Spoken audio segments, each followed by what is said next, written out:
Now to a police shooting of a Missouri teenager that sparked racial tension, violence, and looting in a St. Louis suburb over the weekend. Jeffrey Brown has the story. It was all set in motion Saturday when 18-year-old Michael Brown was shot repeatedly by a police officer in the St. Louis suburb of Ferguson, Missouri.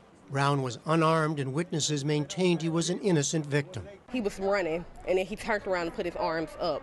He just stopped, put his hands up after he had gotten shot repeatedly. The chief of police of St. Louis County, who's leading the investigation, said the incident began with a scuffle. It is our understanding at this point in the investigation that within the police car there was a struggle over the officer's weapon. There was at least one shot fired within the car. The officer was placed on administrative leave. His identity and race were not released. No justice! No peace! But the killing sparked outrage and protest yesterday afternoon, and demonstrations continued into the night. Then came a candlelight vigil that began peacefully but turned violent, as some protesters looted stores and vandalized cars in a confrontation with police. The mayor said a small group caused the trouble. 32 people were arrested. Charlie Dooley is the county's executive. We're on top of this situation. We understand their frustration. We understand their concern. We're asking all the public, be calm, be patient, and be prayerful. Another vigil and protest march were held today, and Brown's parents spoke at a news conference. That's my firstborn son. And everybody that know me knew how I felt about my son. I just wish I could have been there to help him. Anything. He didn't deserve that. And the FBI confirmed it is reviewing the shooting for possible civil rights violations. It's the latest such case since the fatal shooting of Trayvon Martin in 2012 by a neighborhood watch member in Florida. Last month in New York City, another black man, Eric Garner, died after being put in a chokehold by police, according to a medical examiner. And in Los Angeles, onlookers videotaped Marlene Pinnock as she was beaten by a California Highway Patrol officer. We get reaction now from Sherilyn Ifill, president of the NAACP's Legal Defense Fund, and Greg Meyer, a former captain for the Los Angeles Police Department, who's written on and testified in use of force cases around the country. Well, Sherilyn Ifill, let me start with you. It's still early in this investigation. What do you think is are the most important facts to learn, and who's best to determine them? Well, I think it would be terrific if we learned the name of the officer and something about his record on the force. Obviously, the eyewitness accounts, and they are conflicting eyewitness accounts between residents of the community who say they observed what happened and what we are hearing from the police department. We don't know the name of the officer or anything about him. I think we're entitled to know that. He is a public servant. And so we're going to know what happened during that encounter between Mike Wood and the police.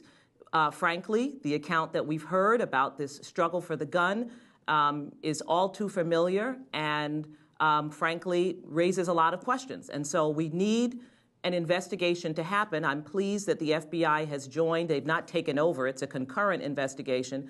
But we need an investigation to happen quickly, and we need answers quickly. We are still waiting for charges in the Eric Garner case, and I think these are the kinds of things that are creating frustration within communities around the country. Let me ask Greg Meyer, from a police perspective, when you have these kinds of questions over the use of deadly force, what has to come out? What are the important facts that you want to see brought out? Well, first of all, the investigations tend not to happen quickly. They tend to be very thorough, and they take some time. What has to happen here is a realization that this officer was in this situation. You're going to get that officer's statement. You're going to get witness statements. I'm not aware that there's any video or audio evidence in this case. If there is, all of that would be part of what's analyzed too. Ultimately, the system will decide through policy review, training review, and legal review, was this officer's actions reasonable under the Constitution of the United States? We're not going to know for some time how to evaluate that. And I would just add briefly, about 10% of all officers that are murdered in this country each year in modern times are murdered with their own handgun. That's down from 20% a generation ago, because I think we're getting better at retaining our weapons. But the struggle over the gun is a big question in this case that'll have to be answered.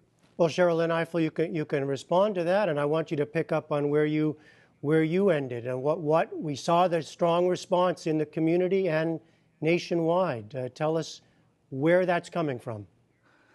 Well, I think there's a local response that has to do with the relationship between the African American community and the constabulary in Ferguson, which I think bears some investigation as well. If you look at the statistics involving arrests, stops, and so forth in that town prepared by their police department, African Americans are the subject of 90% of the stops, whether in vehicles, whether on the street, whether on local roads, whether on the highway. And interestingly, however, the greatest amount of contraband that's found happens with stops of white residents. So I think there may be a local story that needs to come out. But there's also a national story. You just alluded to several of the incidents. I talked about Eric Garner. We know that a man was killed in the Walmart in Ohio last week by police officers who was unarmed. We saw the disgusting video of Ms. Pinnock being brutally beaten on a highway by a California police officer. And that's just in the last few months. These incidents go back decades.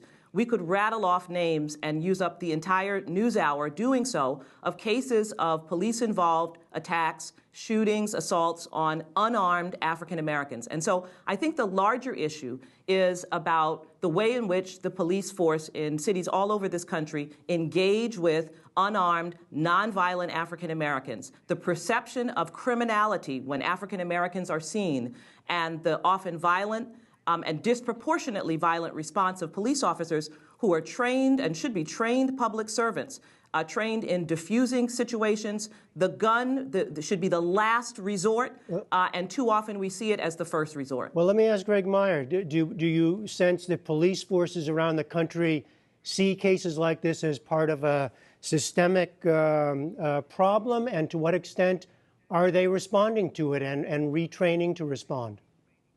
Well, I think every incident is different, whether it's an African-American person involved or not. There's more and more training going on and more training programs being developed on, for example, how to handle mentally ill people. There's more and more court oversight. I know in the Ninth Circuit out in the western United States, the federal Ninth Circuit Court of Appeals has issued at least one opinion where they're looking not just at the moment that force was used, as was what was traditionally looked at, but also what's leading up to it. What tactics are the officers engaging in before they go in and use force on someone? So it's an evolving issue. We're going to see more and more videos. Police officers have videos on their bodies in many cities now. That's only going to increase in addition to all the other videos that we know are out there. Just very briefly in our last minute, Mr. Meyer, do you sense, though, that police forces understand the anger that this quickly arouses in communities around the country? Oh, sure, especially in the big places, New York, Los Angeles, other big cities. These things happen with more frequency than they do in the smaller jurisdictions, for sure. Okay. So the police officers get some experience with understanding the frustration that's out there, the anger that's out there. Videos especially drive people emotionally. But we're a nation of laws, not emotion. And Cheryl Lynn Eiffel, just in 20 seconds, please, a last word. Dead children actually drive people emotionally even more than videos. People who are unarmed, watching a man be choked to death on nationwide television who clearly is unarmed, those things actually arouse and appropriately arouse emotion. And they shouldn't arouse the emotion just of African Americans, but of every American. We are a nation of laws, and we want police officers to be accountable to the law just as the citizenry should be as well. All right, Cheryl. Absolutely. Cheryl Lynn Eiffel and Greg Meyer, thank you both very much.